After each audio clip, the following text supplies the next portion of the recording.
Hey everybody, this is Jonathan Latt, and you are listening to another episode of the Perilous Podcast. And joining me as always in the Bunker of Doom, it's the co-host, it's Angie Carrier. Hi. Hey, what's going I on? mean, I still haven't thought of it. Okay, you still don't want to use any of the ones Okay, fine. And you are listening to Jarvik 8 by Kevin MacLeod. Get all your royalty-free music at incompetech.com, and more of Kevin MacLeod on the outro. And here we go with Smooth transition. What there. is that word that you said? Pardon? The name of the song. What is that first word? Jarvik 8. How do you spell that? Jarvic. Oh, interesting. I don't know why he called it that. Oh, okay. It's a peppy little ditty. Okay. Yeah, it's nice. I like Kevin MacLeod is quite the talented young fellow. Plus, it's all free if you give him a shout out. So this week we're doing something. So we did Alien Existence last week. Excuse me. And this week I told Angie we're recording. What are we recording? 4 of these today. Yes. So, because I'm desperately trying to finish my audiobook and get a head start on everything for next year now that everything's calmed down. So we'll be about a little over a month in advance. Which is good. Shit like everything. I know, and you're very popular. So we were coming up with topics. Hi YouTube, look at Angie's back. And I said, why don't you pick something, but don't tell me, and we'll talk about it. So that's what this is. This is the mystery episode. Yeah. Well, for another 10 seconds. Yeah. So what topic did you choose for us to talk about? Well, guess first. You get one guess. Waffles. No, it's Nazis in Antarctica. No. Okay, which is one we're going to do because it's fucking hilarious. Because you're a moron. Yeah. Not you. I can be. Rex Tillerson. He said I'm a fucking moron. Oh, wait, no. That was somebody else. Yeah, that was President Donald Trump. Yeah. Okay. So is it Montauk? No. Okay, then. Okay, done. Dulce, New Mexico. Oh, Because we've talked around it a bunch. Yes. We always said we were going to come back to it. So. Yes. And I figured you knew a lot about it also. Dulce de Leche, New Mexico. Yes. The Tres Leches of underground bases. Yes. Yeah. Yes, because I had not really only see pieces of it when we were doing other episodes like Skinwalker and Denver and Roswell. So kind of getting more into it. 'Cause I'm interested more in I know, we'll talk about it, but I know one guy's kook, but one or two, one or three. Yeah. But I wondered if there's anything that you maybe know that might be the truth in there, because I was looking more at exactly what they said. Right. So I figured it'd be good to have your side. Well, thank you.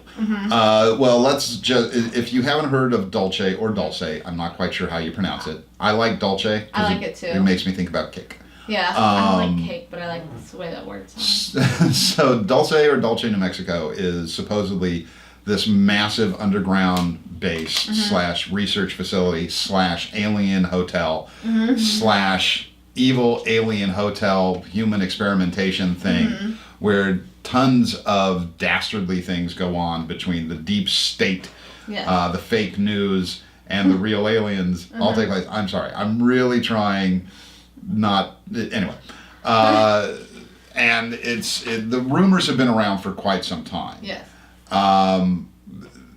The idea of an underground base, a physically underground base, is incredibly plausible, realistic. Yeah. We know the government has the technology to, just drilling wise, to do these core drills that are these massive things. It's 3 times the size of this studio, and can just drill through and cauterize for lack of a better term, the rock and make these things.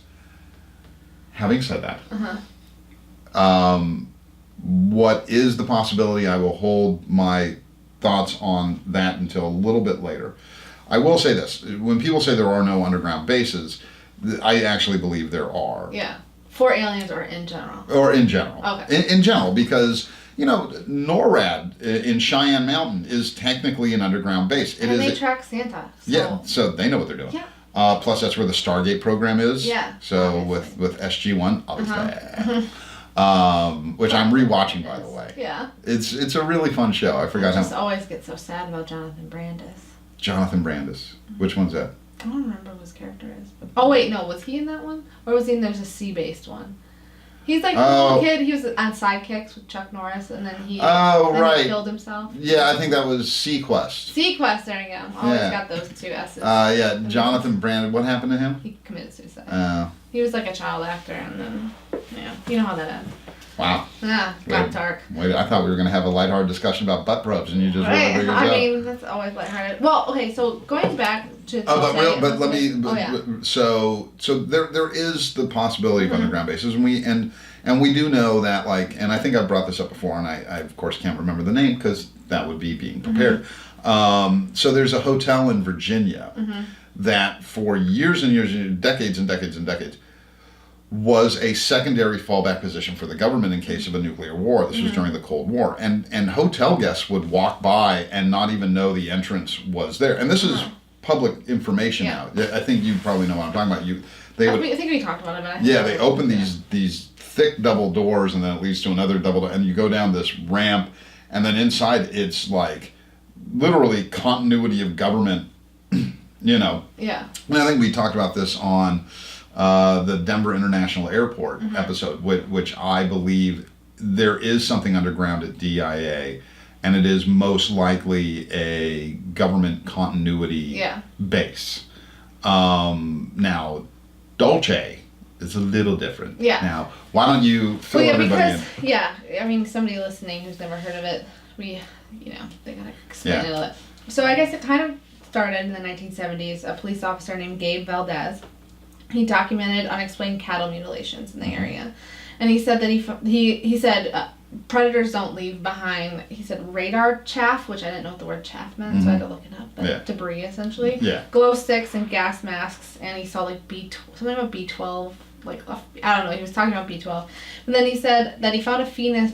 It's a new word I invented. A fetus inside a dead cow that wasn't human or cow, but it looked like a human, a monkey, and a frog. No bones in the head, so he thought it was an alien baby incubating, and they left it behind. He also said later, what did Gabe say? I don't know. Oh, that he found listening devices in his home after this, and he saw sophisticated aircraft. So that sparked. Like Paul Benowitz, who has a PhD in physics, really believed this. Like, was really into the cattle mutilations, saying that they were alien. And he picked up, allegedly, electronic signals that in Dulce, saying that it was too small of a town, that there shouldn't be electronic signals that they're picking up there. And he said that it was shot out into the sky, far away, and that's where the target was, I guess. So from Dulce up high in the sky. So then in 1982, Paul Benowitz began spreading rumors of an underground alien facility in Dulce. And Phil Schneider picked up on that also. And Phil is the one that you think is a genius, right? No. Yeah. No, but Paul Benowitz is the man who was driven insane by that piece of shit Richard Doty. Yeah. A lot of P names that get confusing. But so Phil claims to have worked for the U.S. government and that he had high security clearance. And one thing that I read about him said he was an explosive engineer, like as in like a great one. I think perhaps he was a demolitions expert. Yes, no, I know. Yeah. And he gave he's the one who gave the most specific details about this underground facility. He said he was suspicious of it because there was Green Berets there and there was other Army Special Forces. And then all of a sudden he came face to face while he's drilling this underground facility with a 7-foot stinky gray alien who he had a pistol on him because, as you do when you're drilling for explosives. So he shot 2 aliens with his pistol, and then one shot a laser out of his fingers at him, and then a Green Beret sacrificed himself for Phil. Yeah. And then he says about 60 humans died that day in this battle, and there was a lot of aliens also who died fighting for their lives. And he said, all in all, this is a very specific number, 1,477 underground bases throughout the world. There's 129 in the United States. And each of them costs $17 billion or more out of the black budget. And then Phil Schneider or Paul, which one died by suicide? Both of them? Yeah. Okay. Yeah. Well, Phil Schneider, first of all, Phil Schneider, who talked about he lost 3 fingers in the laser battle. That's right. Yeah. And the stinky alien, I think we need to really point out, Was it really a worm like Tremors? Well, I think, but the most important takeaway here is it doesn't really matter if you're human or alien. Hygiene is not that hard. Right. And, That's really something that we should focus on. Yeah, a little interstellar deodorant Yeah. goes a long way. There's no excuse for that. Right. I understand he wasn't expecting company, but still. Yeah. No, Paul Benowitz, unfortunately, because Paul Benowitz wasn't just Dulce. There was also something else. It was like, because the Richard Doty stuff was not Dulce or Dulce related. It was another thing. And yeah, Paul, I think, really thought he was onto something. Phil Schneider, I think, was just an opportunist. Yeah. Phil Schneider was one of those guys who... I don't know if he was or wasn't an engineer. It's possible, right. And it's possible that he worked on underground bases. Again, I think there are underground bases. Right. I think yeah, why not? And sure, they would cost a lot of fucking money. Yeah. But a laser fight underground in Dulce, I do not believe. No. And there are... And again, the problem with these sorts of situations, when we're talking specifically about Phil Schneider's death, is you're really going on secondhand accounts. No one's got a copy of the police report, I believe. No. And so some of it is that he committed suicide, some of it is he died, but then there are other people who say he was murdered, and the evidence points to this, that he was strangled.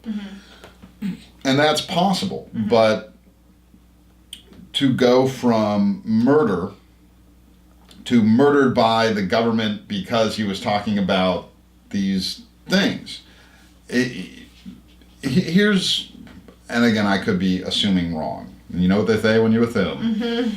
If I'm the government, if I'm a man in black or whatever, and Phil Schneider is on the lecture circuit and he's telling secrets that he shouldn't be telling, the kill order doesn't take 5 years. Right. The kill order takes about 30 seconds. Yeah. And it's this is the meeting. Can you believe what this motherfucker is saying? Kill him. Yeah. But in a clever way. Yeah. Terminate his breathing contract or whatever they say. Yeah. That's sort of pithy. Yeah. Cigarette smoking man, and sometimes people got to get wet. You don't wait 5 years because I don't believe he had any new information. He would just change his story to make it more dramatic. So that's where I go. If he was murdered, it was like an ex-lover or something like that, or it was someone who bought into his story hook, line, and sinker. And the people that buy into this stuff 100% are very emotionally vested, and some of them are not the most stable people. And if they found out he was full of shit, they would be upset. And so I apologize. So, no, there's not much more on like the actual facts behind what Phil was saying, other than a poli-scientist named Michael Barkun was kind of attributing this to underground underground Cold War bunkers left over that we were talking about hotel. So then that's what people are thinking that that's why it's causing these rumors. But then I don't know, I didn't read too much on this, but it was interesting that in 1999 the French government published a story claiming that the U.S. government is withholding evidence on the evidence of UFOs, and that was in a couple different articles where they were stoking those fears again over those conspiracies in the early 2000s. Yeah, the French government actually is way more open with their UFO stuff, and they get really annoyed when you have, because the French intelligence agencies are fully aware of, again, they're people in America don't like to hear this, but we're not the only superpower. Most countries have the ability to wipe other countries off the face of the planet. We just like making fun of France, which I don't understand why. The food's really good. Right. But the French government and a lot of South American governments actually are far more open about being open about UFOs and things like that. And I think when they know they can't really go forward, none of the governments that want to go forward to full disclosure can't unless America gets on board. And I think it gets very, very frustrating for them. In terms of does a base exist in Dulce? It's possible. Sure, it's possible. Is it a Cold War bunker? Probably not. Yeah. It is because that is a very remote place. Yeah. You know, when you think of or not even a Cold War, because it wasn't during the Cold War. Right. Well, I mean, it was, but it was near the end. Yeah. And we already had Cold War bunkers in established areas that are the whole thing about a continuity of government base is that it needs to be somewhere where everybody can get to at the same time. And in the 50s, 60s, 70s, that would be somewhere in Virginia or whatever, because, you know, that's where most of the people would be. We now live in a world where you don't have to be in Washington all the time to get the job done. Computers, tablets, phones, whatever. Which is why the Denver International makes sense. I mean, Denver is almost smack dab in the middle of the country. So wherever you are in the country, you can get there in 3.5 hours.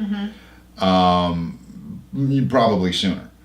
Especially if, and I don't believe this, but I believe it is highly possible that, there are a lot of underground bases in America. Most of them because the government is doing research and experimentation on stuff that can never see the light of day. And I mean bad shit. I don't mean just science stuff. I mean like probably human experimentation on homeless people or people easily abducted that they can do and I don't mean like alien sex parties, but like Illuminati sex parties? We'll get to that. Eyes wide shut. But no, but let's face it, the government I think we talked about this before, where the government is people. And some people are moral. Some are morons. And some are morons. Some are fucking morons. But morality, the government is like the ocean. The deeper you go, the stranger it gets. And the morality ends at around 30 fathoms.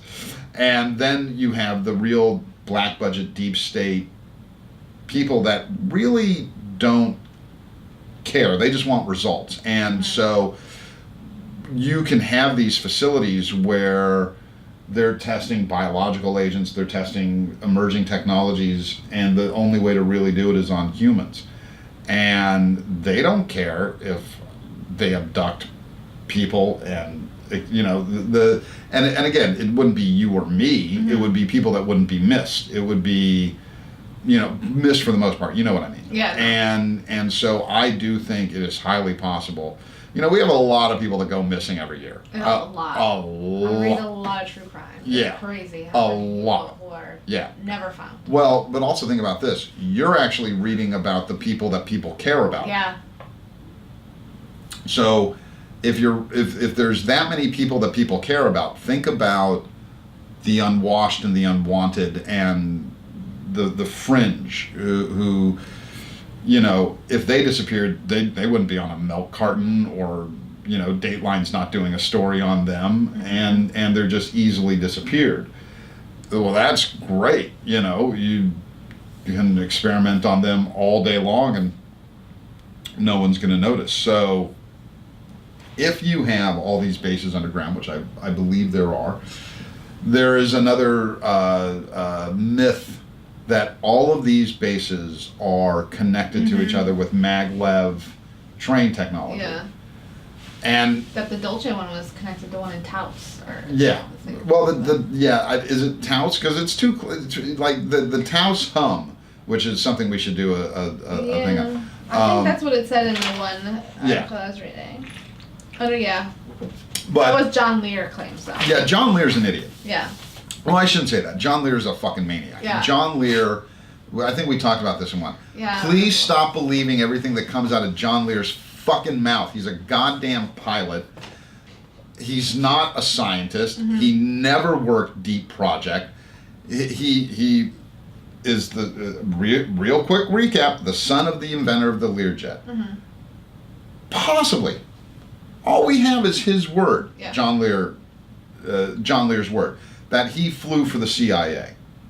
CIA has never come out and said, yeah, he's done it. Because that's not what the CIA does. So let's take him at his word that he did fly for the CIA. That's it.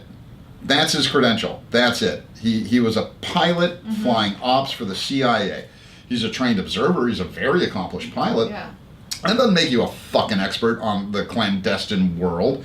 And by the way, if you're a pilot for the CIA, you're a fucking drone. They don't give a fuck. They're not going to tell you top. It really pisses me off that, because I've seen John Lear on forums a long time ago, back when I was still on ATS, and just the bullshit that would come out of his mouth, because he's a fucking egomaniac and he wants to be special, and he wants to be the, you know, his anyway.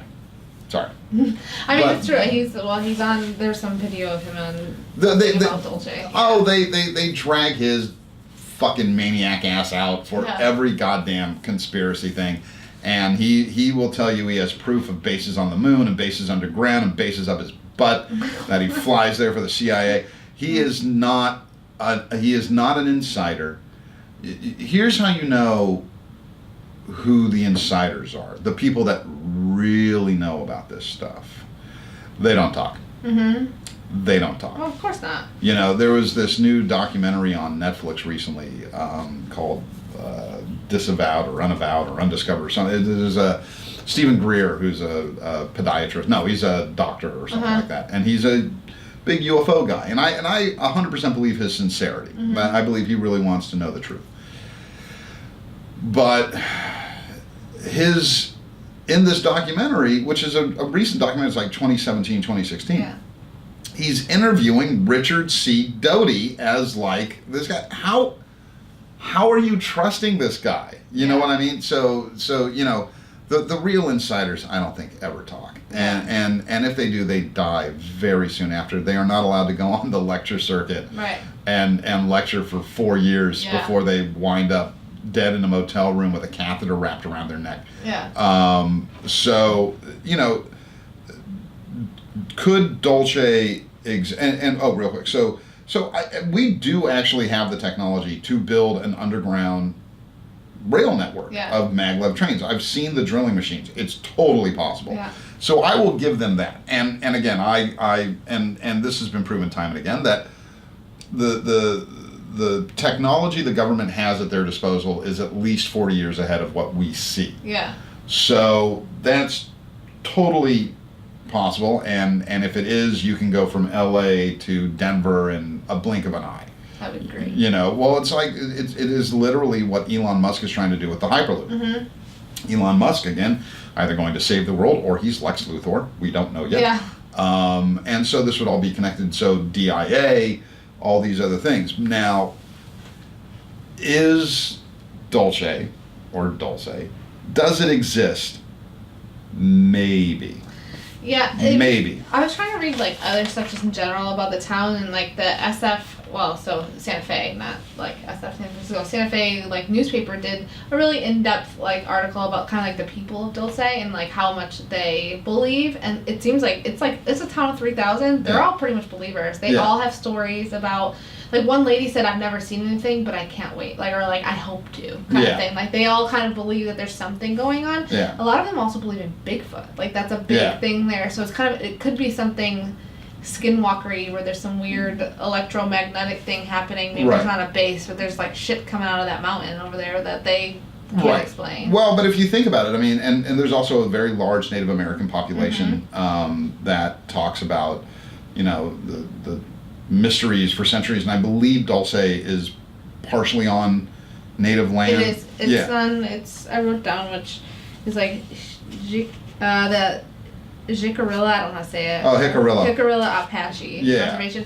So So they actually have a UFO conference every year, and they donate the proceeds or a lot of the proceeds to helping keep the Native American traditions alive, which I think is a really cool way to use this. But again, like Roswell, they're sort of vested. This is their bread and butter. Yeah. Having said that, I don't disagree that there could very well be a base in Dulce. But is it a 30-level subterranean base where aliens live and hang out? Well, and again, the Phil Schneider was a liar. Again, could have been an engineer. Maybe he even worked on some underground bases. He did not get into a fucking laser fight with aliens. The aliens, you know, and again, there's these logic problems that I have where, again, okay, there could be a base in Dulce. It could be a scientific base. It could be a research facility. Yeah. Could be a prison. Could be a lot of things. But, you know, is it a place where aliens live and are you know, because there's stuff where it's like they talk about like the Nightmare Hall, where it's the aliens are the ones experimenting on the humans at this base, and then, you know, originally they had an agreement with the aliens and it was a co-human, co-alien base, and then there was the firefight and the aliens took over the base and whatever. It's high fantasy. Yeah. It is high fantasy. I will say, you know, is there a base in Dulce? It's possible. It's possible. Anything's possible. And I think it's an excellent place to have a base, especially when you think about if it was built in the early 80s, I think, you know, there's no one around to see them build this fucking thing. It's a great location. You know, there's a reason they chose Area 51. Well, there's a few reasons why they chose Area 51. You know, the topography, but also the remoteness of it. But are there aliens living underground there, 30 levels deep, I think it is? No. Stop it. Just stop it. Yeah. You know, now having said that, of course, if you know, if we do have alien tech, it's certainly a good place to house it. To house it. You know, so do I believe there's something under Dulce? It's possible. I think it's possible, and possibly more than likely. But is it this sci-fi fantasy thing? No. Here's what I know. If John Lear says it's there, it's not there. John Lear doesn't know anything. John Lear, the closest John Lear ever got was Bob Lazar. Yeah. And Bob doesn't like John. Yeah. Like Bob and John were never friends, you know. So, you know, John, this is his claim to fame, you know, being this insider that was never an insider. You're the fucking bus driver, you know, with all due respect to bus drivers. Right. But here's a rule of thumb. If a bus driver tells you he has inside knowledge on how the government works, he doesn't. Because he's a bus driver. If I ever tell you I have inside information on how the government works and I have proof, I don't. I'm just a writer. I don't know anything. I have. But if you watch Alex Jones, you totally get insider knowledge. Oh, totally. Yeah. No, and thank you, Alex Jones, for pointing out that the Las Vegas shooting was a false flag staged event. You cocksucker. You terrible, garbage fucking human being. It's because these people are not emotionally mature enough. Like, I wish it wasn't true. Yeah. Like, but they literally everything to them is a false flag, because just because you can't face how terrible something is doesn't mean it's not real. I think it's far worse than that. Oh yeah, that too. But no, I think Alex Jones has proven time and time again he doesn't believe any of this stuff. Yeah, he's an asshole. Yeah, he's just playing on he's running a business. He's running a business. He doesn't believe any of this shit. I think he may have started out believing it, and I think he believes certain things. I think he believes in aliens, and I think he believes in the 9/11 one he might believe in. Honestly. Dark government. I think he believes in that. But when he starts talking about, you know, like during the campaign when he's talking about demonic possession and flies on their faces and false flag operations. I don't think he believes any of that. And I think it's been proven in court that when, he was his yogurt shit. well, it was something with his wife where his attorney came out and said Alex Jones is just a character. Mm-hmm. He's just playing a character. He doesn't believe this stuff. He's not unstable. So now we have a choice. Either he lied so he didn't have to take responsibility financially for his family, or he's lying to you. Mm-hmm. What level of piece of shit are you okay with? Yeah. But getting back to Dulce, what do you think? I don't think there's no alien fight. I don't believe those P-named people at all. But I do think the town is like seeing stuff, and there's been reports for a long time. There just could be something there. Maybe not a base. Maybe just some kind of weird activity, like we talked about with Skinwalker Ranch. Well, New Mexico and Utah, that whole Four Corners situation. There's some weird shit going on in those Midwestern states or Southwestern states. So we believe it's possible. Mm-hmm. But no.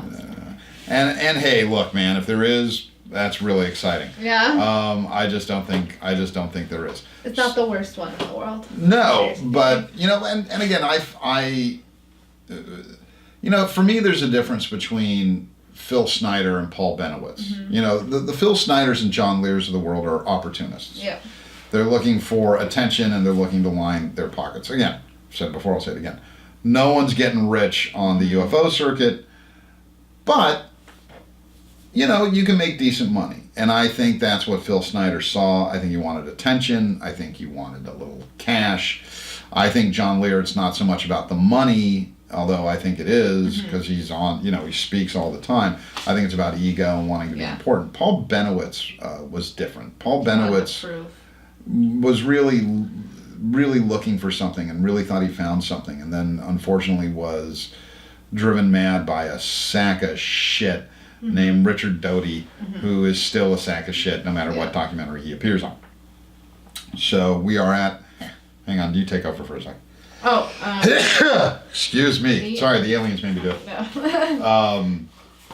But yeah, so look, everybody, Angie and I want to believe, we're open to believing, we agree there's possibly a base under there. There was no alien firefight. No. There's just not. I've gotten a few emails from people about me being a disinformation agent, and I'm not. Stop it. I